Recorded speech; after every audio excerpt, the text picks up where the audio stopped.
नमस्कार दोस्तों, मैं आपके लिए एक नया ऑडियो बुक प्रस्तुत करने जा रहा हूं। कर्ण, एक अनकही महागाथा।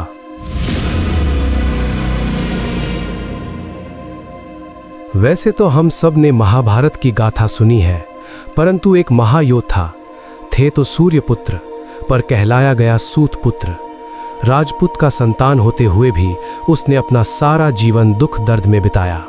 आज मैं उनके वीर गाथा को एक नए अंदाज में प्रस्तुत करने जा रहा हूं। अपना हेडफोन लगाकर धैर्य से बैठ जाएं और सुनिए।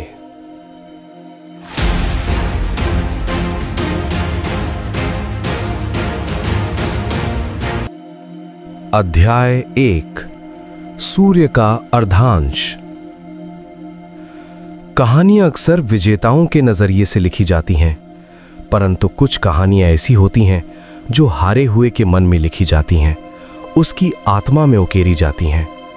महाभारत की ये महागाथा भी ऐसी ही एक जीवन गाथा है, एक ऐसे योद्धा की जिसने जीवन भर अपने अस्तित्व के लिए लड़ाई लड़ी, जिसका जन्म ही एक रहस्य था और मृत्यु एक विवाद। उसका नाम वसुश्रेष्ठ कर्ण। पर हम उसकी कहानी शुरू करते हैं उससे भी पहले, जब सूर्यदेव स्वयं एक राजकुमारी पे सपनों में उतरे थे। हस्तिनापुर की राजकुमारी कुंती जब अभी छोटी थीं, तब उन्होंने ऋषि दुर्वासा की सेवा करके एक दिव्य मंत्र पाया था। जिज्ञासावश उस मंत्र का प्रयोग करके उन्होंने सूर्यदेव को आमंत्रित किया और सूर्यदेव प्रकट हुए एक तेजोमय पुरुष के रूप में। उस दिव्य साक्षात्कार का परिणाम था एक पुत्र, एक कवच कुंडलों से विभूषित दिव्य तेज से भरपूर शिशु। कुंती भयभीत थीं। अविवाहित मां का दर्जा, समाज क्या कहेगा, इस भय ने, इस लोकलाज के डर ने उनसे एक ऐसा कृत्य करवा दिया जिसका घाव न केवल उन्हें बल्कि पूरे भारतवर्ष को सदियों तक भोगना था। उन्होंने उस नवजात को एक सुनसान टोकरी में रखा और नदी की लहरों पर सवार कर दिया, भाग्य के भरोसे।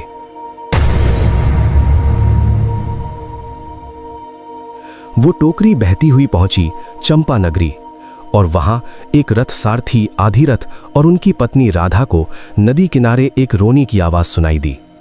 जब उन्होंने टोकरी देखी तो सामने था स्वर्ग से उतरा कोई देव शिशु, कवच और कुंडलों से चमकता हुआ। आधिरथ और राधा की कोई संतान नहीं थी, उनके लिए ये भगवान का वरदान था। उन्होंने उस बच्चे को गोद में उठाया, प्यार से सीने से लगाया और नाम दिया वसुषेण। राधा का पुत्र होने के कारण ही वो राधेय कहलाया, और बाद में उन कुंडलों और कानों की सुंदरता के कारण लोग उसे कर्ण कहने लगे। कर्ण बड़ा हुआ राधा और आधिरथ के अथाह प्यार में, लेकिन बचपन से ही उसके भीतर एक अलग तेज था। उसकी आंखों में राजसी गर्व था। वो खेल खेल में भी धनुष बाण से खेलता, पत्थरों से लक्ष्य साधता। एक दिन जब वो घोड़ों की देखभाल में पिता की मदद कर रहा था, तभी एक खोया हुआ घोड़ा, एक सुनहरी लगाम वाला अश्व उनकी झोपड़ी के पास आया। कर्ण ने उसे पकड़ा। तभी वहां आए एक युवा राजकुमार, वो था दुर्योधन। उसने देखा एक साधारण सूत पुत्र, पर जिसके हाव भाव में अपार दृढ़ता थी। दुर्योधन ने कहा, ये मेरा घोड़ा है, तुमने पकड़ा इसलिए तुम्हारा ही रहने दो। कर्ण ने विनम्रता से इनकार किया। ये आपका है प्रभु, मैं सिर्फ रक्षक हूं। इस ईमानदारी ने दुर्योधन को प्रभावित किया। ये थी उस मित्रता की पहली झलक जो इतिहास बदलने वाली थी।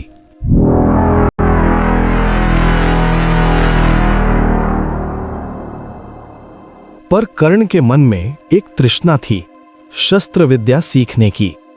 उसने सुना था महान गुरु द्रोणाचार्य के बारे में, जो हस्तिनापुर में राजकुमारों को शिक्षा देते थे।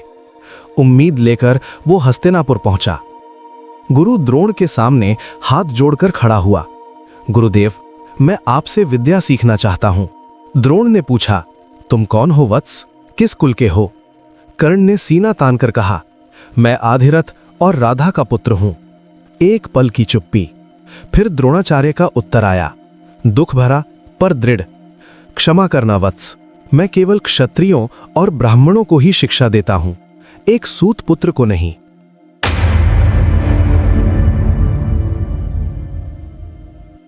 उस पल कर्ण ने पहली बार जन्म की दीवार महसूस की। वो दीवार जो उसके हुनर और उसके सपने के बीच खड़ी थी। उसकी आंखों में अपमान के आंसू नहीं, आग थी। उसने प्रण किया कि वो दुनिया को दिखाएगा, जन्म किसी की योग्यता का मापदंड नहीं होता। और इसी जिद ने उसे ले जाया प्राचीन काल के महान योद्धा परशुराम के आश्रम तक।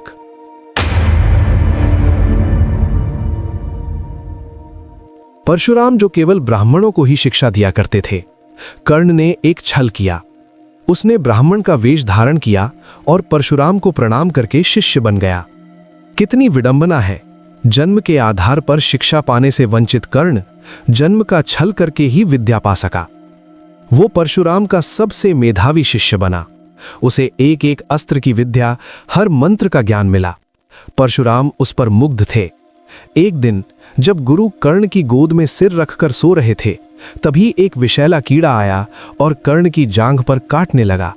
तीव्र पीड़ा हुई, खून बहने लगा, पर कर्ण हिला तक नहीं। क्यों? क्योंकि उससे बड़ा उसके गुरु की नींद में विघ्न का डर था। जब गुरु जागे और खून देखा तो वे समझ गए। उन्होंने कहा, इतनी पीड़ा सहन करना ये तपस्या नहीं, तब तो तुम्हारा धैर्य है। पर यह धैर्य केवल एक क्षत्रिय में हो सकता है। तुम ब्राह्मण नहीं हो, सच बताओ।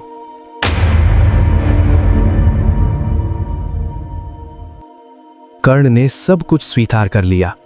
परशुराम का क्रोध भयानक था। तुमने मुझसे छल किया, एक क्षत्रिय होकर ब्राह्मण बना। इस छल का दंड तुम्हें मिलेगा। जिस समय तुम्हारी सबसे बड़ी आवश्यकता होगी, तुम सब कुछ भूल जाओगे। मेरी सिखाई हुई विद्या तुम्हारे काम नहीं आएगी। ये शाप कर्ण के भाग्य में एक और कठिनाई जुड़ गई।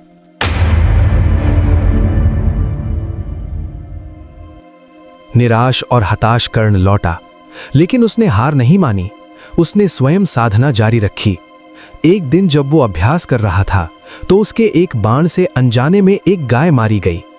गाय का मालिक एक ब्राह्मण क्रोधित होकर बोला, अरे सूतपुत्र, तुम्हारे अहंकार ने एक निर्दोष प्राणी का वध किया है। तुम पर शाप। जिस तरह ये गाय अपने बछड़े के बिना मर गई है, उसी तरह तुम भी अपने रथ के पहिए के फंस जाने पर अपने शत्रु के सामने निहत्थे होकर मारे जाओगे।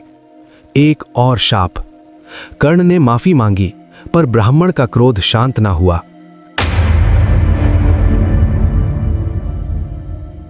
जन्म से लेकर अब तक कर्ण के जीवन में प्रेम तो था, पर उससे कहीं अधिक थे शाप। वो दिव्य था पर त्यागा हुआ। वो विद्वान था पर छल का आरोपी। वो दानी था पर अभिशप्त। और इन्हीं शापों के बीच एक ऐसी घटना घटी जिसने उसे दानवीर की अमर उपाधि दिलाई। एक शाम जब कर्ण सूर्यदेव को अर्घ्य दे रहा था, तभी एक ब्राह्मण वेश में स्वयं देवराज इंद्र उसके सामने प्रकट हुए। इंद्र जानते थे कि कर्ण अजेय है, क्योंकि उसके पास जन्मजात कवच कुंडल है और वे अपने पुत्र अर्जुन के लिए चिंतित थे। उन्होंने कर्ण से दान में वही कवच कुंडल मांग लिए। कर्ण वे पहचान लिया कि ये इंद्र ही हैं। उसने एक शर्त रखी, देवराज, मैं दान अवश्य दूंगा, पर आपको मुझे एक अमोघ अस्त्र देना होगा। इंद्र ने हामी भरी और फिर कर्ण ने अपने शरीर से चमकते हुए कवच कुंडल निकालकर इंद्र को दे दिए। खून से लथपथ, पीड़ा से तड़पता हुआ कर्ण मुस्कुरा रहा था, क्योंकि उसने अपने वचन की लाज रख ली थी। इंद्र ने उसे शक्ति अस्त्र दिया, पर साथ ही एक शाप भी दिया। ये अस्त्र तुम एक बार ही प्रयोग कर सकोगे और वो केवल एक ही शत्रु पर काम करेगा। सूर्यास्त का समय था। खून से सनी जगह पर खड़ा कर्ण अब और भी अधिक कमजोर पर और भी अधिक दृढ़ निश्चयी लग रहा था। उसने साबित कर दिया था कि दानवीरता जन्म से नहीं, संस्कार से आती है। उस पल सूर्यदेव की एक किरण ने उसके रक्त रंजित शरीर को स्पर्श किया, मानो पिता पुत्र को आशीर्वाद दे रहे हों। और इसी के साथ कर्ण की युवावस्था का पटाक्षेप होता है। अब वो एक समर्थ योद्धा है, पर शापों से जकड़ा हुआ। एक दानवीर है, पर ठगा हुआ। एक राजकुमार है, पर सिंहासन से वंचित। उसकी खोज अभी खत्म नहीं हुई है। उसकी असली पहचान का रहस्य अभी उससे छुपा हुआ है। और जब वो रहस्य खुलेगा तो एक माँ का हृदय टूटेगा, एक मित्रता परखी जाएगी और एक महायुद्ध की नींव पड़ेगी।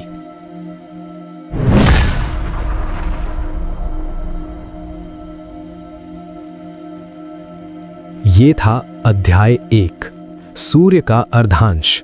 अगले अध्याय में सुनिए कैसे कर्ण बना अंग देश का राजा, कैसे उसकी मुठभेड़ हुई अर्जुन से द्रौपदी के स्वयंवर में, और कैसे उसकी मित्रता ने दुर्योधन के प्रति उसे एक ऐसा वचनबद्ध कर दिया जिससे पलटा नहीं जा सकता था।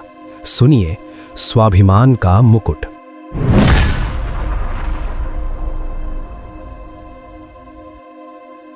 धन्यवाद। इस कहानी का ये भाग आपको कैसा लगा जरूर बताएं और वीडियो को लाइक करना ना भूलें। और आपको कैसा ऑडियो बुक पसंद है वो भी जरूर बताएं ताकि मैं आपके लिए अगला ऑडियो बुक उस तरह का बनाने का प्रयत्न कर सकूं।